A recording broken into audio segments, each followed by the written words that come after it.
नमस्कार, स्वागत है आपका एशियन सरदार शहर में। और शुरुआत करते हैं सरदार शहर की मुख्य खबरों की। दो पक्षों ने आपस में जान से मारने की धमकी को लेकर करवाए परस्पर मुकदमे दर्ज। उक्त मामले को लेकर सोमवार को 4 घंटे पेट्रोल पंप बंद रखकर जताया विरोध। ज्ञात रहे, विनायक फ्यूल फिलिंग स्टेशन के मालिक राजेंद्र सिंह भाटी ने बीकानेर आईजी जोश मोहन को लिखित रूप से प्रार्थना पत्र देकर सूचित किया है कि रणवीर सांगवान ने मेरे पेट्रोल पंप पर आकर मेरे कर्मचारियों को धमकाया एवं मुझे जान से मारने की धमकी दी है। मैं कहीं बाहर गया था। मेरे को जब कर्मचारियों ने बताया कि रणवीर सांगवान धमकी देकर गया है तो मैंने रणवीर सांगवान को फ़ोन कर पूछा कि क्या बात थी, तो उन्होंने फ़ोन पर भी मेरे साथ अभद्र वार्तालाप की। ऐसा है कि वर्तमान समय में पहले बात तो रणवीर स्वयं झूठ बोल रहे हैं। मेरे द्वारा उनकी कोई व्यक्तिगत शिकायत नहीं की गई थी। बायोफ्यूल है जो भारत सरकार के द्वारा अनाधिकृत कर रखा है। इनका जो पेट्रोल पंप ये बता रहे हैं कि जिस पेट्रोल पंप की मैंने शिकायत की वो इनके नाम से न होकर प्रभु राम रणवा के नाम पे है। और इस जगह 2 पेट्रोल पंप संचालित है, एक गणपति और एक इनका। इनके द्वारा बिना किसी मान्यता लिए हुए, बिना कोई जिनके नाम एनओसी जारी की हुई, उनसे न तेल खरीद कर हरियाणा से किसी प्रकार का डीजल लाकर हमारे से 7 रुपये सस्ता डीजल बेचा जाता है। अपने व्यवसाय की रक्षा के लिए मुझे राजस्थान पेट्रोलियम डीलर्स एसोसिएशन ने विधि परामर्श नियुक्त कर रखा है। एक अधिवक्ता होने के नाते मेरा पैरवी करने का कार्य है।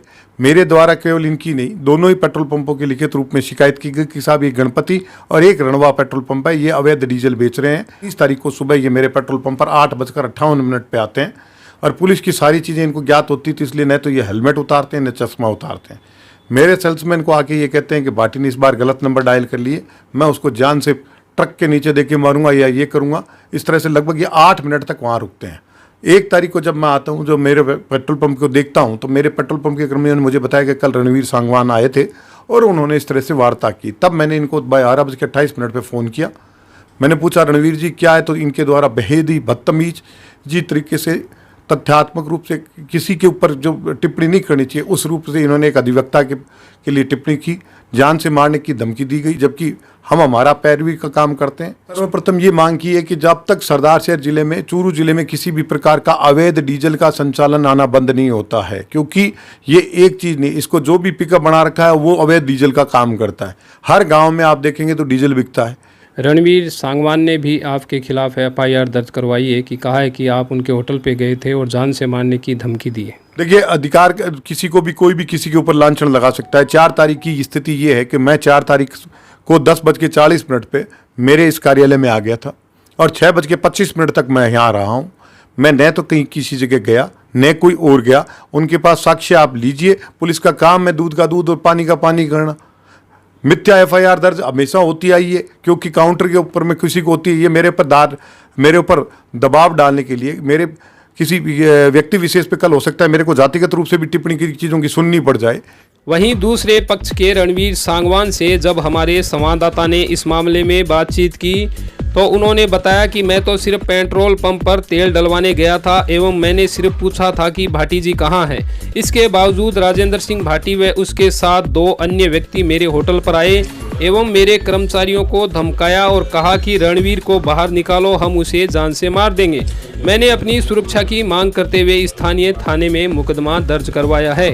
आपने राजेंद्र भाटी के पेट्रोल पंप पर जाकर उनको धमकाया और जान से मारने की धमकी दी है। आपके खिलाफ FIR दर्ज हुई है, कहना चाहेंगे आप? नहीं, पंप पर तो मैं बिल्कुल गया था। मैं खेत से आया था और रास्ते में पेट्रोल कम था, जो मैं पेट्रोल पंप पर पेट्रोल डलवाया और फिर रास्ते में हरदेसर के पास हमारे रिश्तेदारों का पंप है, मैं वहाँ रुका। उन्होंने बताया कि कल DSO साहब आए थे और वो यहाँ का आके पूछ रहे थे कि रणवीर सिंह सांगवान का पेट्रोल पंप कौन सा जो या पहले पुलिस में था। तो मेरे को कोई बात को नहीं, आ गया तो कोई दिक्कत नहीं है। फिर उन्होंने ये बात मेरे को बताई तो अब मैं चलो भाटी साहब से पूछ लेते हैं भाई मेरा पंप कौन सा है।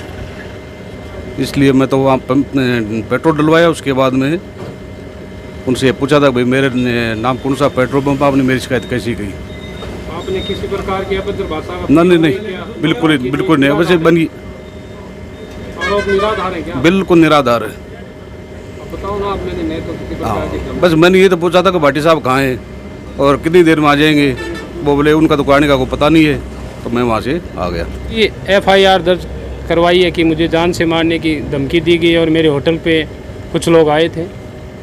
कुछ लोग नहीं, राजेंद्र सिंह भाटी और उनके साथ 2 आदमी और आए थे।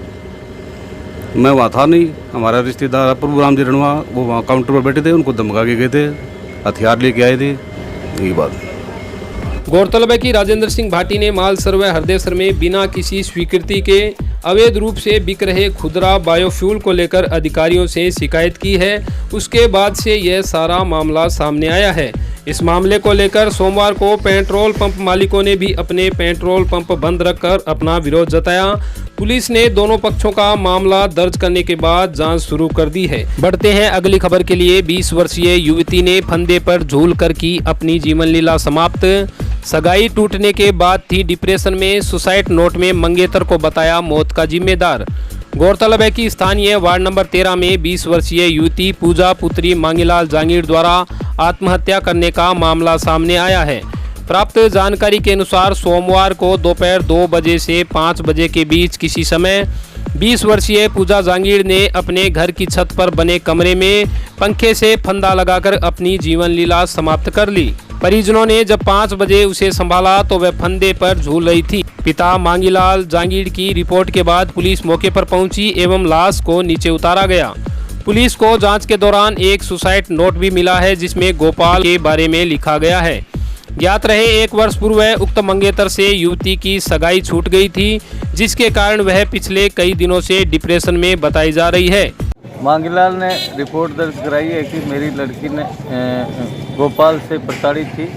उसके साथ पहले रिश्ता किया हुआ था, रिश्ता टूट गया था, जिस कारण वो उससे प्रताड़ित थी। इस कारण उसने फांसी खा ली। उस पूजा के पास में सुसाइड नोट मिला था जिसमें मौत का जिम्मेवार गोपाल खाती को ठहराया। पुलिस ने सुसाइड नोट को अपने कब्जे में लेकर लाश को राजकीय अस्पताल की मोर्चरी कक्ष में रखवाया, जहां पर पोस्टमार्टम कर लाश परिजनों के सुपुर्द कर जांच शुरू कर दी गई है। इसी के साथ मैं मुन्नालाल राव, आप बने रहिए एशियन सरदार शहर में। धन्यवाद।